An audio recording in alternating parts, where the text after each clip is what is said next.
Hi, guys, and welcome to another episode of Dice Talks, a Dice cultural initiative that brings you all the great interviews with key people from the world of board games in a casual and fun format that we're already used to seeing with us. In Dice Talks, we always have a guest from the world of board games that joins us to share their passion and vision of this amazing hobby that we all love and enjoy. My name is Marco Silva, and I will be your host for this episode, and it's my pleasure to introduce you my guest for today's episode. We have the great Ng Wen Xi from Capital Games Studios. Steve, thank you so much for being part of us of this initiative and this dice talk. Really happy to be here. Thanks for having me, Marco. You're very welcome. It's a pleasure. It's going to be I'm really interested in going deep into many of the games that you guys have been doing and yourself have been contributing to this hobby. But before we dive into the cool stuff that you guys have been doing in Capital Game Studios, and for our viewers that may not know you, who is Steve as a board gamer? I would really love to know what got you into this hobby. What do you love to play? So actually, I only discovered board games, I think, when I was in Polytechnic. Okay. That was about 10 years ago, somewhere there. It was part of my course. I was studying, what was it? Multimedia animation with a specialty in game art and design. So I had this module that had us design board games Mm-hmm. as part of the testing criteria. So my lecturer brought us all these like uh, modern board games, because before that all I played was Monopoly and Risk and all uh, The classical all the ones, right? classic board games. Yeah. Yeah. So I think that time the first one I took an interest to was Ascension. When I saw it, I was like, "Whoa, what is this?" It's like amazing looking board game. They're like crazy, beautiful art, and I was like mind blown. It's like Yeah. this kind of thing exists. Yeah. So, and the that at that time, deck building, which was the main mechanic of Ascension, Mm-hmm. was like super unique to me. It's like, whoa. I mean, it was just for the entire module, my mind was just getting blown the entire time. Yeah, So and I cool. think that was like the start of when I got interested in board games. Mhm. Yeah, so modern board games at least. From there, I actually kind of dropped off for a bit Mhm. because there weren't many people around me that was interested in board games. Oh. I picked up the interest again when I was in national service, which is Singapore's like conscription. If you don't know if you have never heard of it. Mhm. So during this time, I met a few friends from the army that had some interest in board games. So we got together, we played some games. Ah. I bought my first game at that time, which was actually Blood Rage Ooh. by Eric Lang. Yeah, that was my first game. And we played it. I think I liked it a lot, and from there I started to buy more and more games. Yeah, so from there until now, I think, uh, yeah, it was something like that. Yeah, that my interest stayed from since then until all the way until now. Yeah. So cool. And you jumped really on the deep end, right at the start. You Yeah, went from Monopoly. cause when I saw Blood Rage, I was like, "Whoa, this looks great! I'm gonna like get it and then like play it." Yeah, and I was never really a stranger to say complicated games. Mm-hmm. Like I like to think, I like to strategize Mm-hmm. for when I'm playing, say, video games or such. So I think Blood Rage was okay for me. Like I didn't like go through a rule book and was like, whoa, this is super complex. I can't take it. Yeah, it was Okay. pretty okay. Yeah. Yeah, so cool, and love the story, and I can relate so much because I think it's one of the things in the hobby. You need to find a group to start to play, and many times when you start, there's that group doesn't exist yet. You need to build it, and you found it. So touching that story. Thank you for sharing. Yeah, No it's so problem. cool. Yeah, it's Uh, great. It's great. And talking about well, this shift that you did, it was a little bit clear because you were introduced while you were in university. It's the board game design, but that's a hard shift to do as well, right? From coming from a player to a creator, a designer of board games. How was it for you? What really drove you to say, I'm more than gonna play them. I'm gonna build them. What was it for you? Your motivation? Actually, for creating games, Hmm. I think I started even like way before this. Cause while I was in primary school, which I believe Oh, is elementary school. elementary. Yeah. Yeah. So I used to like create games on notebooks and then play with my friends in like in class. Then we But will usually sit at the back of class and then we will like uh, cause I think at that time the computer games were just starting to become popular. I think okay. I started playing this game called Battle On or Adventure Quest. If Yeah. you've heard of it, it's Yes. a browser game.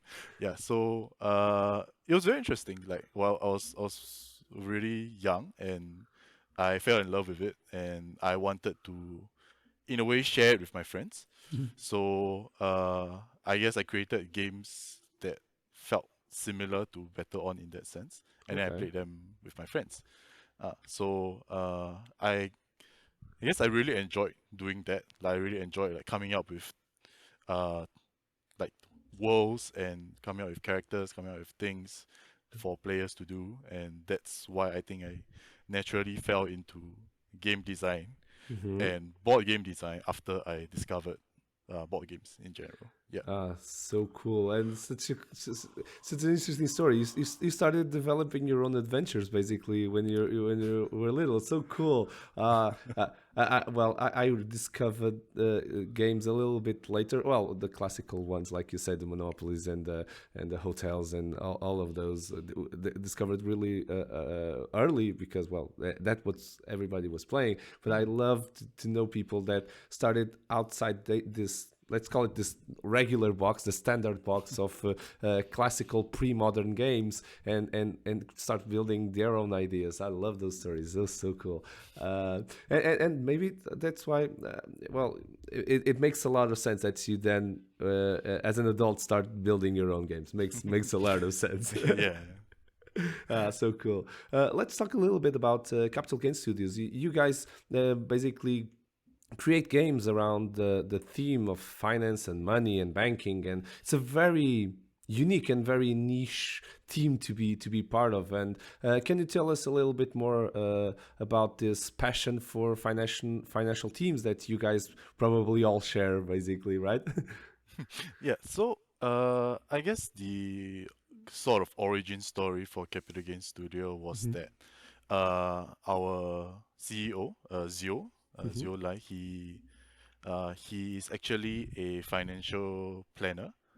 So and he was running workshops like a while, I think maybe 5 years back, Okay. 5 years or more, and he used a sort of game in his workshops to try and teach participants, because Oh. like gamification in education, it really it helps in learning. So Yes. that's what he did, and he got a lot of positive feedback on that game, and he decided from there to because people were interested in like buying this game, like, oh, like where can I buy this game and then play it with my friends.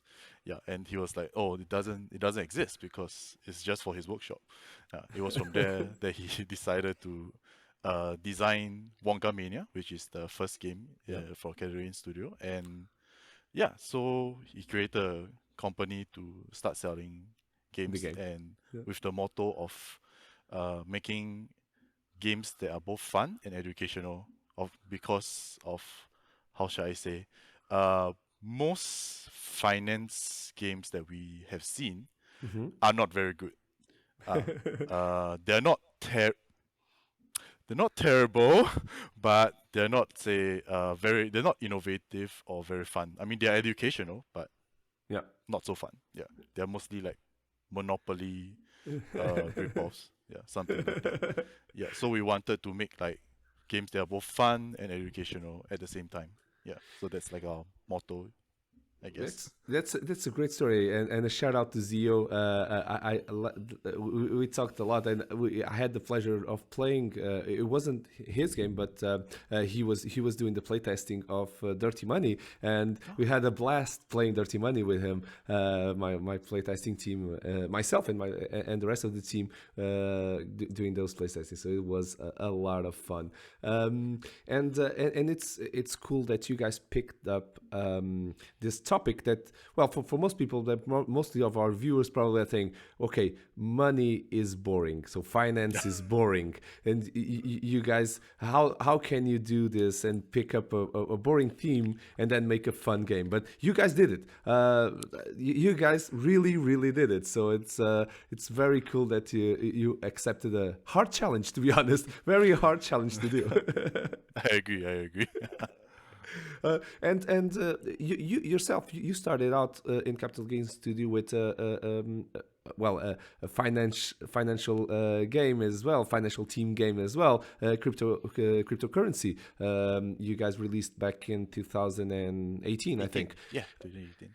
Tell us a little bit how was that game concept, and introduce it a little bit for it was your first game with Capital Games Studios, right? Yeah, it was. So in 2018, I think Bitcoin was at quite a high value. I think it was 30,000 or something. So we were like, okay, I think so for our next game, because it was after Debzilla, our second game. We wanted to create another finance game, but so we were searching for ideas.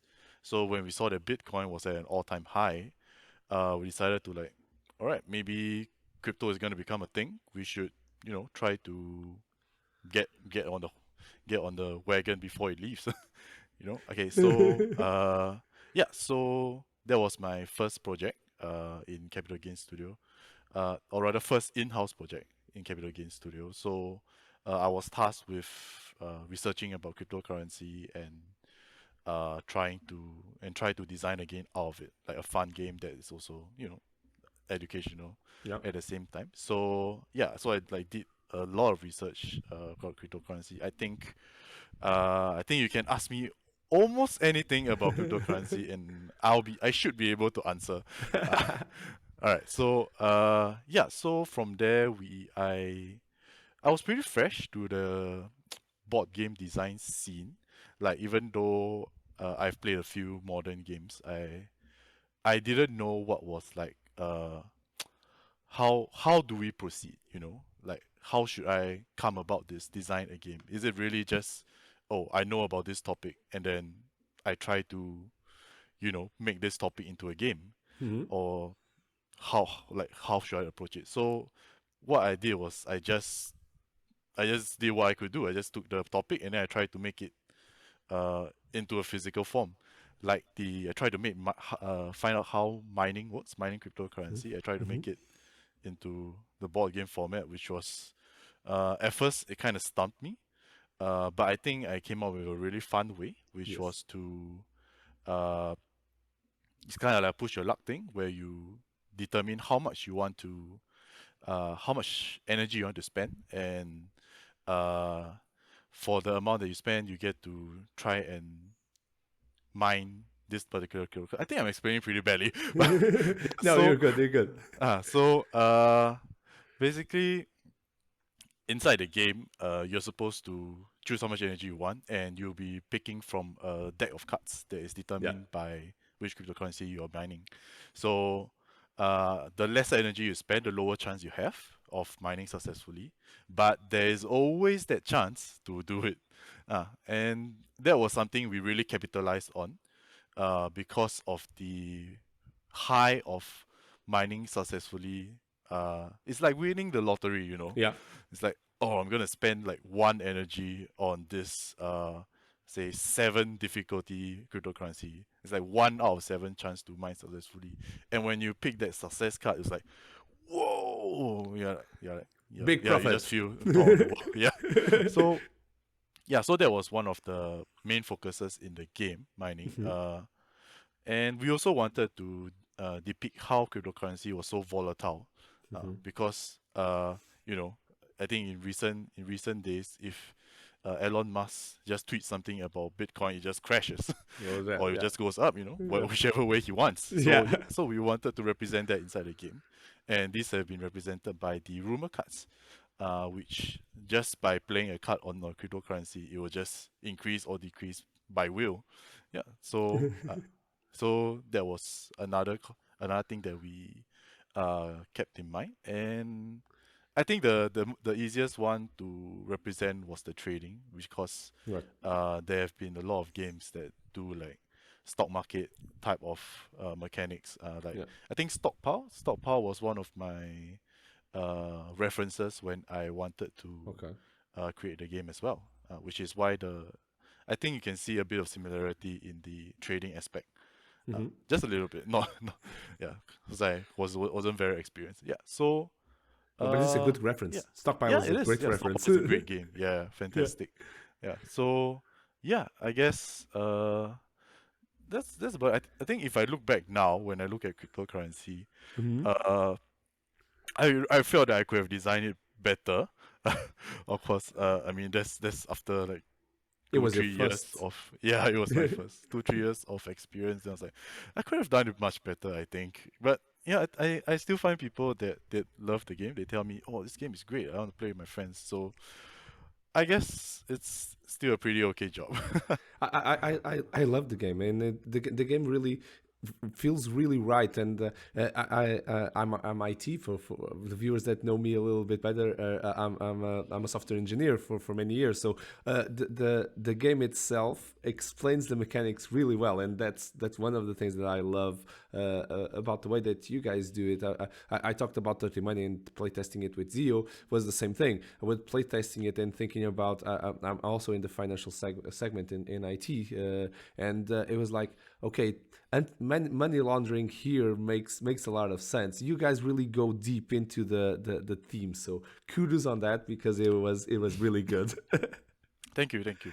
Yeah, we really try to make the theme and the mechanics blend together, Yeah, because we want to make a great game, of course. yeah, And we want, of course, the other main focus is to educate the players who are playing it at the same time.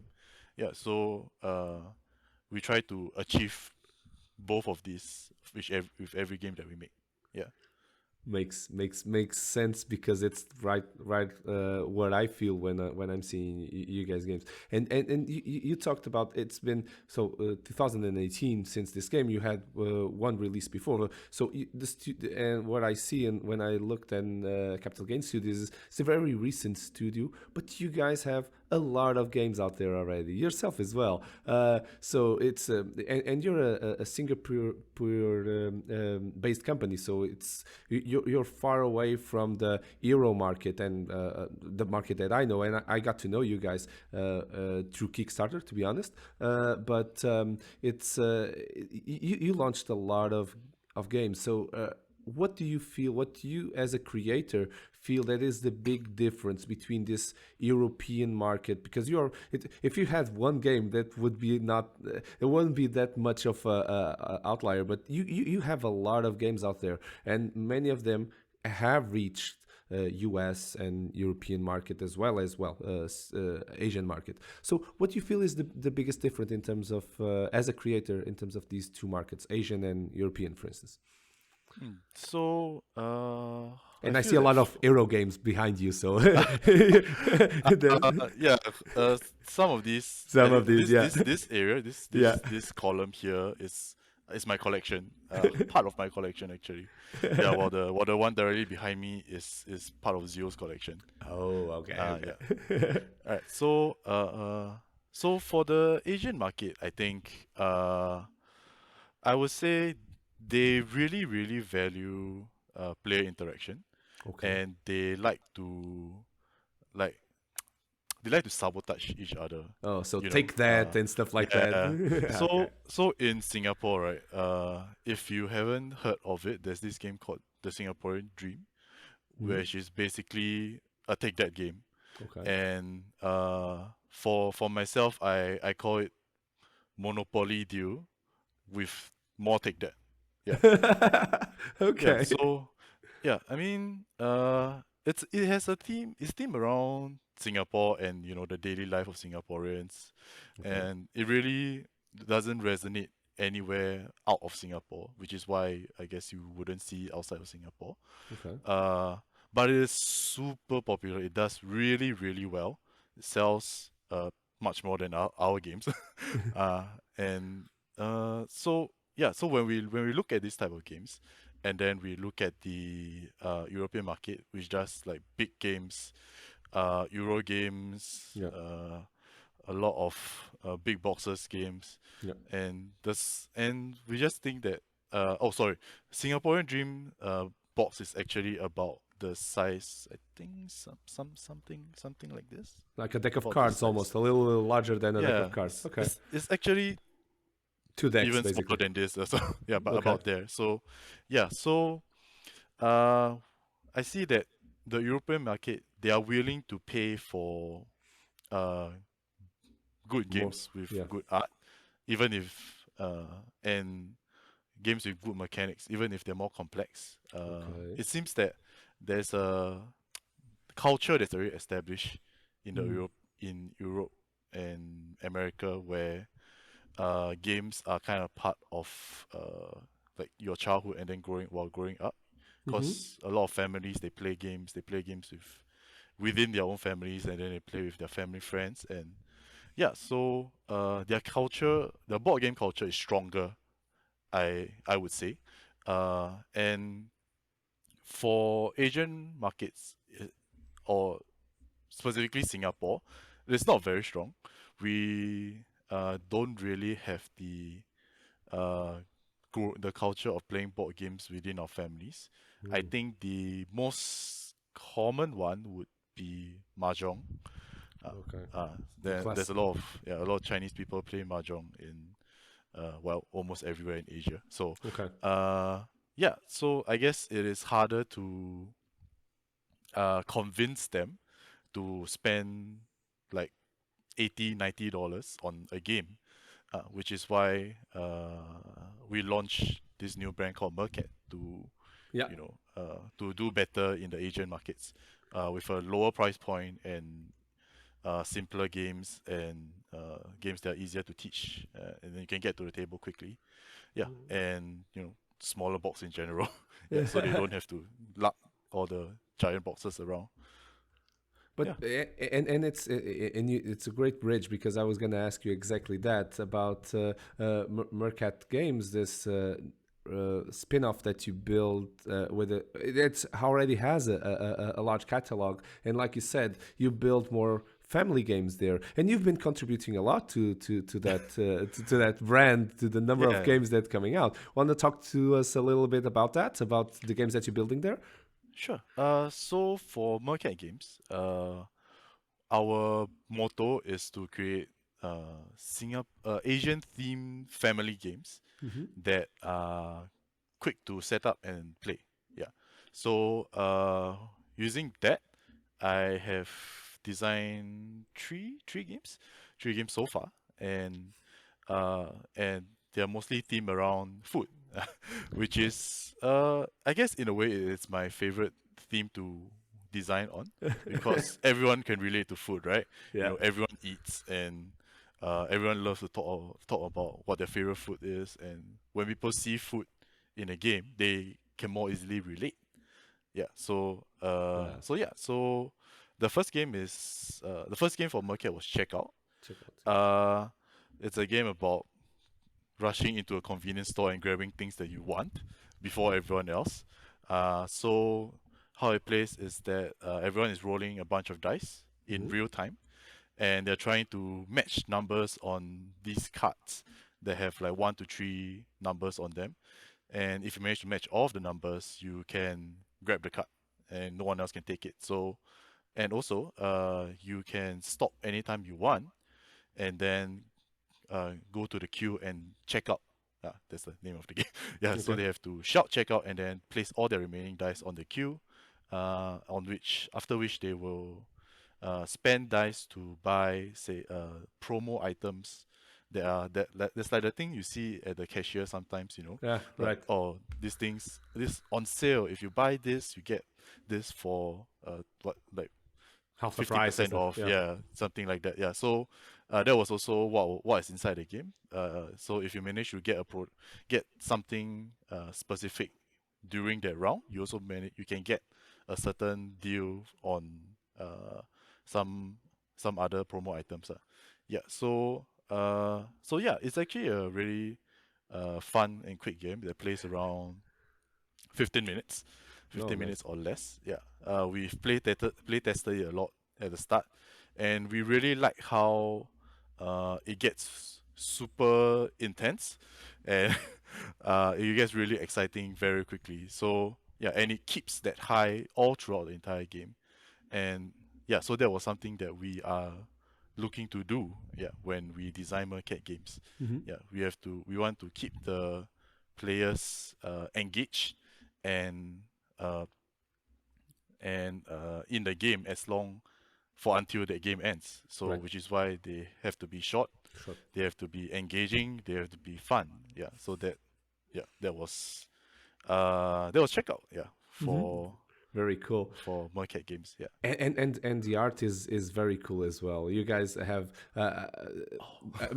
Euro games. I'm gonna bash a little bit on the Euro games, but many of the Euro games have this let's call it dead art. It's like pastel colors, very well Nordic type art that is very simple and not that engaging visually. And you guys do all of your games, both Capital Games Studios and especially I think in Mercat Games, it's really engaging, really colorful, and really lively. So it's also very good. When I was looking at checkout, something that popped to mind, like, okay, this is really intense visually, so cool.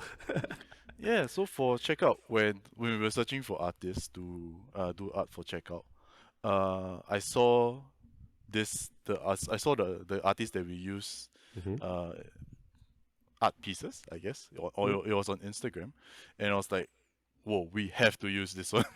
Yeah, so I told my boss, and it was like, okay, fine, let's go and talk to her.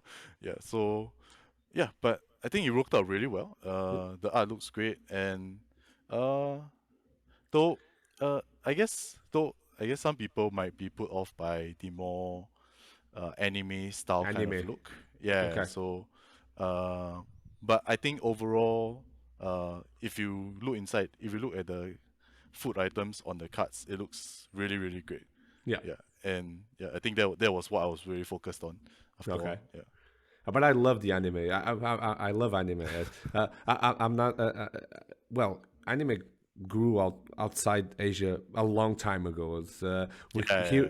here in Portugal, I think the biggest anime that really the first big anime was Dragon Ball. Here in Portugal in particular, I remember I was little and it was on all of the TV.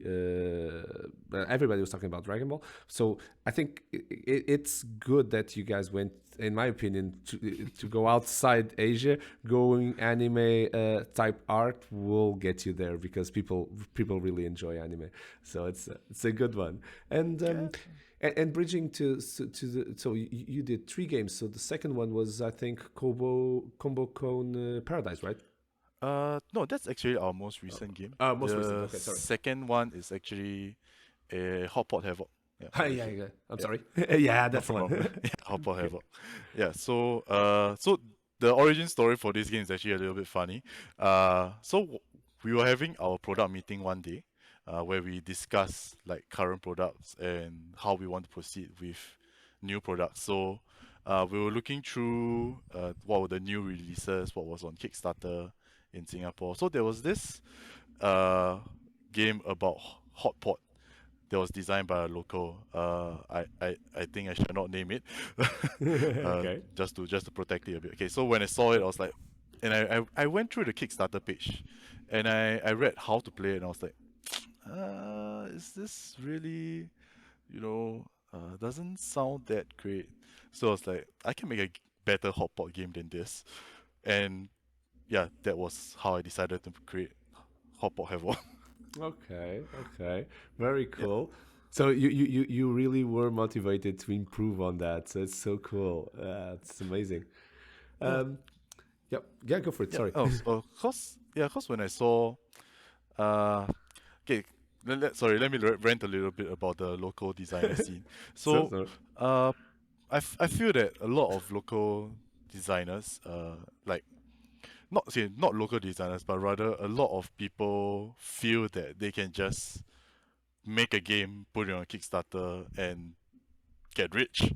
Uh, so they kind of underestimate the hard work that is put into the development of the game and the running of Kickstarter, right. which is really really a lot of work. And Yeah. I've seen it happen many times in this company, and it is really really tough because of all the marketing, all the logistics, and even just communicating with the backers. You have to like be on the page uh like almost 24/7 and Yeah. try to make sure that everyone is happy, they like your project, they are willing to share your project Yeah. with others so that it can grow. Yeah. So speaking about that, even though like Kickstarters, there seems like there's a lot of success on Kickstarter, it's actually we don't get a lot of profits, I think, in the board game industry as a whole, because of really all the expense that comes before and during Yeah. the campaign. Yeah, so I guess overall it's just kind of sad a little Yes, it bit. is. Yeah, yeah. So yeah. Oh, sorry. I was talking about Yeah. local designers. Yeah. So No worries. so I have been around and I've played quite a few games from some local designers that I know, and honestly, it feels a little bit disappointing because I felt that even though like cause I was going around when I was newer to the scene, and I thought that I was the person that should be like learning from everyone else, like I'm new, like I talk to people like what can what can you tell me, what can you teach me about this, please impart your wisdom to me. Yeah, but then a lot of people that I see, they tend to get stuck on certain ideas, and they are not very flexible on their design, which I feel like it is a very big mistake because sometimes when something doesn't work, it has to go, and Right. you shouldn't be too Stuck with your yeah own idea, right? yeah, you shouldn't be stuck with your own idea. You should be flexible. Yeah. When something doesn't work, you gotta just let it go. Yeah, Yeah. yeah. So yeah, I guess in that way, the local design scene uh is really slowly growing, and Okay. it has to uh I guess it's okay if it's not growing that fast because it's better for us. Yeah. Makes sense. No? In Yeah, a right. way, I mean, yeah, but uh yeah, I guess for myself, I've been learning a lot through all the designs that I've been going through, Yeah. and although there's only been say four games for Mercat that has been released, I can assure you that there has been a dozen more ideas that have been Yeah. thrown out because of either just not good enough, uh, doesn't fully fit the criteria, and or we just don't see it selling. Yeah, and it's just even no matter how far we developed it, we just throw it out Okay. because we just can't. Yeah. That makes sense. Makes sense. Not every idea. So ideation normally is right around. I think the benchmark is 1 in 10. The good benchmark is 1 in 10. The regular benchmark is one. I think it's so either 1 in 20 or 1 in 30 ideas that make the cut, that really go and are successful. But you need to have the ideas. You need to have the 10 ideas to find the one that Yeah, needs to make exactly. the cut. Yeah. So you need to go through the process. Yeah, yeah. But to that point, and trying to also to understand a little bit more, I do believe, that's my personal opinion, I do believe that the games that you're doing in Mercat Games have, well, for sure, and like you told, a target for families and maybe a target more Asian market, and that's probably why I haven't seen those games here in Europe, because you probably are really focusing there. But I do believe that because the way that you build the games, the way that you build the mechanics around the games, those family games really have a place in Europe. Do you guys, you as a game designer, do you believe the same? Because you play both. You play Euro games and you play the Asian games, and you're building this. Where do you see it going forward? Or what would you like to see it going forward? Sometimes you only have that wish, but it's, well, not materialized yet. What do you think? I actually feel that Mercat Games have a lot of potential in the Western market, Europe, US, all this. Yeah. But we haven't been able to say reach there. I think primarily is because of COVID. Okay. Because our main method of reaching these markets is actually either Kickstarter or conventions. Right. And because of the past couple of years, which was when Mercat has been publishing games, COVID has kind of put Closed down. conventions at a Yeah. standstill. So Completely. yeah, so we couldn't, reach all these markets that we wanted to. Yeah, but I believe that all the Mercat games have potential there, and we should be heading to Spiel this year, Oh, hopefully. nice. And we will be bringing Mercat games there, and we shall see what happens. Love the prospect. Love the prospect. That's the good stuff. I love it. And also, just one more thing before we move to a small segment that we have here. It's going to be a lot of fun. But before we move to that, what, I don't know if you can talk about this, but what could you bring to our viewers that you have moving forward, something new or something that they could look towards coming out either from Mercat Games or from Capital Games Group as a whole in terms of games? Anything cool that's on the oven, coming, ready to come out or almost ready to come out? Let's see. Okay, so for Capital Games, we are thinking of introducing a new branch of games. But I don't think I should talk about it Okay. because Zio has not given the go ahead yet. No worries, no worries. Yes, No, but it's coming. It's coming. it's coming. Yeah, Yeah, that's it's good. coming. It will be I think next year or late this year or early Love- next year. Yeah, love it. It's in the works. It's in the works. Something is in the works. Yeah.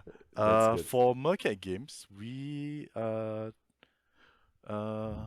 have something in the works. We are trying to represent Singapore's, how should I say, cultural landmarks in a sense. Landmarks, in a way. okay. We're trying to create games that will showcase cultural landmarks and locations around Singapore. So Oh, good. the first one we'll be talking about Chinatown, but Okay. the game won't be called Chinatown. I'm sure Yeah. everyone knows the very famous Chinatown game. Yeah, but I think that's as much as I can say about it. Okay. No, but it's good. It's good. Looking forward to seeing these new additions, and yeah, I love the prospects. So thank you for sharing. I think problem. our viewers that are maybe now really curious, you guys, you can take a look at the links in the description to find out more about Capital Gains to do. Hopefully you really are now very curious with what Steve shared, so don't miss out. Just follow them because you're gonna love it. And we're gonna move into a segment that is part of our Dice Talks. It's a fun segment that we'd like to end our conversations with our guests, Steve. It's called Over and Under. For those of you that may not know, and for Steve that hasn't experienced being on the other side of Over and Under. So Over and Under is basically where I'm gonna go through a couple of concepts or words or concepts around board games, and in your personal opinion, Steve, and it's always a personal view from the guest. I'm gonna ask you if you think that theme, or that point is overrated or underrated, okay, in terms of your personal experience, your personal vision, your opinion around that. So right. let's give it a little round here, and let's talk about humor in board games. Over or under? Humor in board games. I think it is a little bit overrated. Okay. Because I mean, especially because I see it used very often in my own in local games. Okay. Especially Okay. I mean, remember the game that I mentioned just now, Yep. Singaporean Dream? Yeah, I think humor is actually one of its main mechanisms. Okay. Yeah, which is like it has cards that make you do sit-ups and push-ups, and take photos and post on Instagram. So yeah, Really? yeah, Oh, it so does. good. Does yeah. So it was like, oh my goodness, what is this game doing? Like, so I was, yeah, but it's what people like. Uh, Okay. so I guess it works. It works, but not so much for myself, I guess. Makes sense. Makes Right. sense. I never saw a game that did that. I love the story. Post it on Instagram. Have that on a card. That's amazing. Very good. Uh, Yeah. another good point here that I would love to hear: over or under around art in board games. Art. Uh, Art or design, yes. not board game design, but the illustration part of the board game. I would. I wouldn't say it's. Is it? Can I say neither? Like it Really? is at like the It's in right. the between. Yeah, Okay. yeah. It's at like the right amount of Oh, being okay. rated. Yeah. Okay. So Okay. yeah, I believe that art is very important. And Hmm. people, like many people, also believe that. And great art sells. Yep. It is a very uh well proven fact, especially in Kickstarter, where you see all these games with amazing art, and the amounts that it raised are like in the millions. So and of course, you will want a great looking game. Why wouldn't you want a game that plays well and looks great? You know, Hmm. I mean, if you could, if you could have one without the other, why not? But why not have both, Yeah. right? And talking about art, I'm also a big believer in the importance of graphic design, Hmm. like the user interface and user experience within the board game itself. Okay. Like, I believe that it is a very important aspect to which Okay. and it to even link the game's mechanisms, the game design itself, to the players. Like uh take for example, say Garfield games. Garfield games, I feel, Hmm. has fantastic graphic design, and all their icons, although it has a ton of icons, it is very intuitive, Yep. and it is very how should I say? It is very Yeah, user uniform friendly. throughout all their Yep. games. Yeah, so if you play another of their games, like let's say you play Architects of the West Kingdom before, Hmm. and you go into Paladins, you will see Paladins. a little bit of similarities, and on instinct you will understand that, oh, this is how I should see this icon, Yep. and this is what it means. So, and part of that is because of its great graphic design. Hmm. Yeah, so uh, yeah, graphic design is really really important, and yeah, as well It's as art, of on the course. Yeah, spot. It's on the yeah, spot. It's it not is. over or under. Okay. I think everyone, like everyone that I know, agrees with me on this. Yeah. Yeah. So yeah, should be correctly rated. Yeah. Very good, very good, very good. We talked a little bit about this point, but and I think I know where you lean in towards this. But Kickstarter, what do you think? Over or underrated at the moment in the industry? Over or underrated? I would say it is overrated, Hmm. but it is very important. What? Yeah. Though, how do I put this? Uh, Sometimes I don't really understand like Hmm.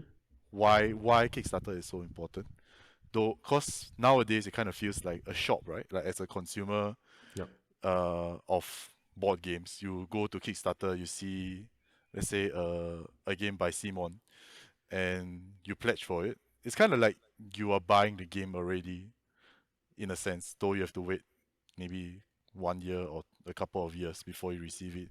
Yeah, but there's no like the essence of what Kickstarter was meant to be is kind of lost in a Okay. sense, where you were supposed to support indie and smaller creators with their passion projects. So now it's kind of like a tool for Marketplace. Yeah, it's board almost a game publishers marketplace. to Yeah. to sell their games on, and it's kind of expected. Like it, and people know about it. Like they understand that's gonna be how that's gonna work that way, Hmm. and they just don't care. And so it just kind of like confounds me sometimes. I understand. Yeah. I subscribe even. I do believe that the first part of Kickstarter, the first goal that they had, now is completely subverted due to the marketplace that was created around it with the big companies. So the indie developers, smaller studios that would benefit from Kickstarter now are completely overrun by the rest of the industry. So I agree with you. I subscribe to what you said, even to be honest. Thank you. Yeah. So last one, and this is a little bit of a controversial one, and I really would, looking at your collection, I don't know where you're gonna lean towards. Okay. Miniatures, over or underrated in board games? Miniatures. Oh goodness. Over or underrated? I think uh it is overrated in the current era of games.